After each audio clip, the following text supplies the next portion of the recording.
Bonjour à toutes et à tous, quel véritable plaisir de vous retrouver aujourd'hui pour cette nouvelle analyse littéraire. Installez-vous confortablement car nous allons faire une plongée fascinante et, pour tout vous dire, assez exigeante, au cœur même de la tragédie moderne du XXe siècle. Notre objet d'étude va se concentrer exclusivement sur la toute dernière scène de l'œuvre magistrale de Jean Anouilh, Antigone.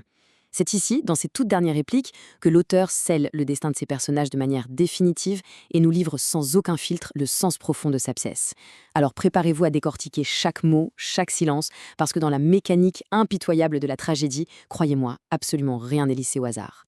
Mais avant même de lire la première ligne du texte, j'aimerais que vous fassiez un petit exercice. Visualisez l'espace physique. Au théâtre, c'est fondamental. Tout commence par le corps dans l'espace. D'un côté, nous avons cette figure isolée, majestueuse, le cœur. Il s'avance vers le public. Il est imposant. Il porte littéralement le poids de l'histoire sur ses épaules. Il est la voix de la fatalité. Et puis, face à lui, ou du moins partageant la même scène, entrent les gardes. Et là, on a une force radicalement opposée. La physicalité brute, la survie primaire, la banalité absolue. Le contraste scénique est vraiment saisissant, et c'est très exactement ce choc visuel et intellectuel que nous allons explorer ensemble. Pour organiser notre réflexion, voici notre plan d'action. Nous commencerons par un résumé des événements, puis nous passerons à l'analyse de la langue, l'explication lexicale, l'étude des figures de style, la mise en contexte, et enfin, notre grande conclusion. Entrons tout de suite dans le vif du sujet avec notre première partie, le résumé des événements qui mènent à la tombée du rideau. Alors, imaginez-vous dans la salle. Les lumières baissent doucement, un silence particulièrement lourd s'installe, c'est le moment fatidique. Que se passe-t-il, seconde par seconde, sous nos yeux? D'abord, le chœur s'alance. Il brise le quatrième mur pour s'adresser directement à nous et il dresse un bilan macabre. Il annonce que tous ceux qui devaient mourir sont morts, balayant complètement la frontière entre les héros aux convictions sublimes et ceux qui n'y comprenaient rien. Il projette un état de paix froide, un apaisement infiniment triste qui tombe sur Thèbes. Pendant que cette voix solennelle résonne encore, boum, la réalité la plus triviale fait soudain irruption. Les gardes entrent en scène.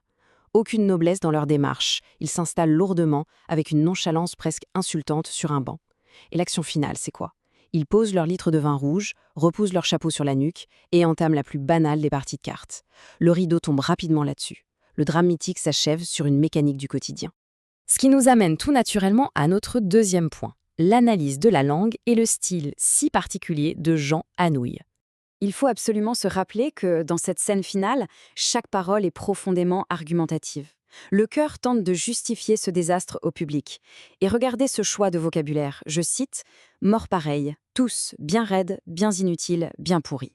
Waouh! Le langage d'Anouilh ici n'a rien du romantisme classique. C'est dur, c'est clinique, c'est terriblement sensoriel. On ressent physiquement le froid cadavérique, on imagine presque l'odeur de la pourriture. Il détruit littéralement l'illusion d'une mort glorieuse. Sous sa plume, la mort tragique n'élève pas l'âme. Elle rend juste les corps raides et inutiles. C'est une langue crue, faite pour choquer le spectateur et le ramener à la matérialité brutale de notre condition. Et ce choc y passe aussi par une autre arme redoutable d'Anouilh, l'anachronisme. On est censé être dans la Grèce antique, à Thèbes, n'est-ce pas? Pourtant, écoutez bien. Litre de rouge, chapeau sur la nuque, partie de cartes. L'auteur insère volontairement des éléments ultra familiers du milieu ouvrier français du XXe siècle en plein mythe grec. Pourquoi provoquer un tel décalage? Pour nous faire comprendre de façon viscérale que ces gardes ne sont pas de lointains soldats mythologiques. Ce sont des hommes de tous les jours. N'oublions pas que la pièce a été créée sous l'occupation. L'anachronisme force le public à se regarder dans un miroir. Ces figures de l'obéissance sourde existent à toutes les époques. Ce langage de bistrot au sommet d'une tragédie, c'est un court-circuit temporel tout simplement fascinant.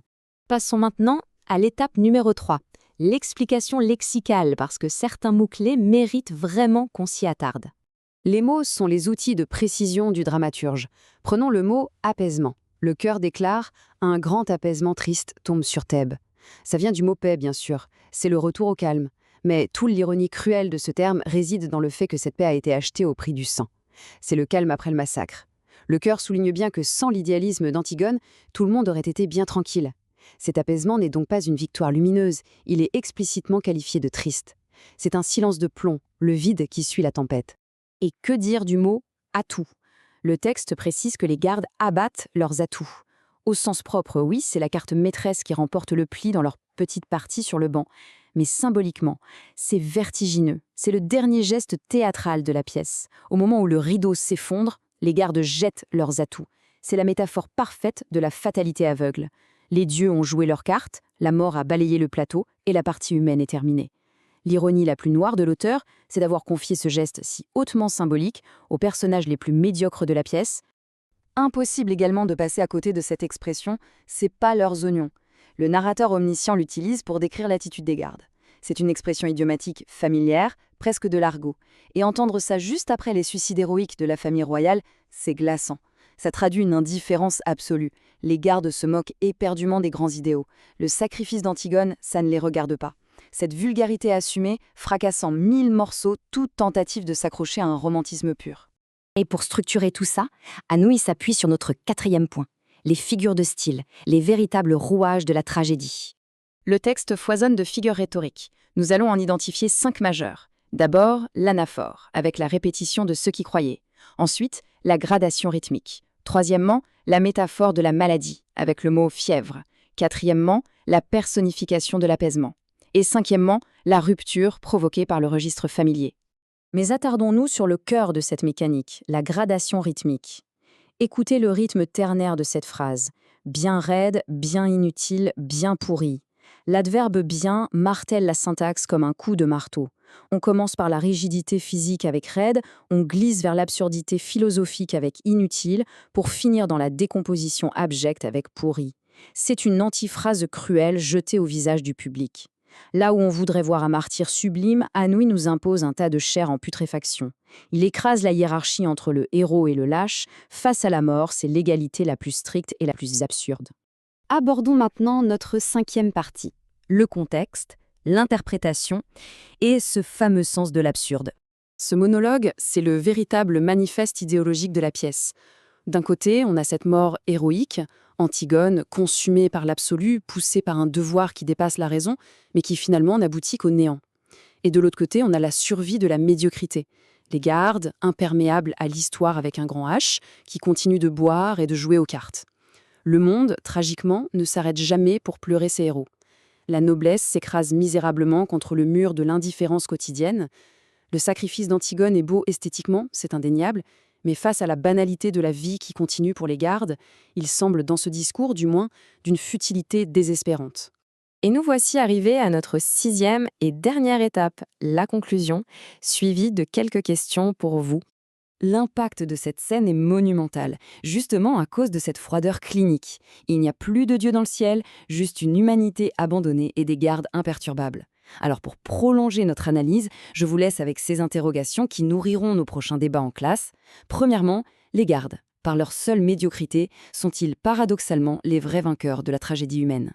Deuxièmement, devons-nous accepter cette vision nihiliste du Cher et considérer la rébellion d'Antigone comme philosophiquement inutile ?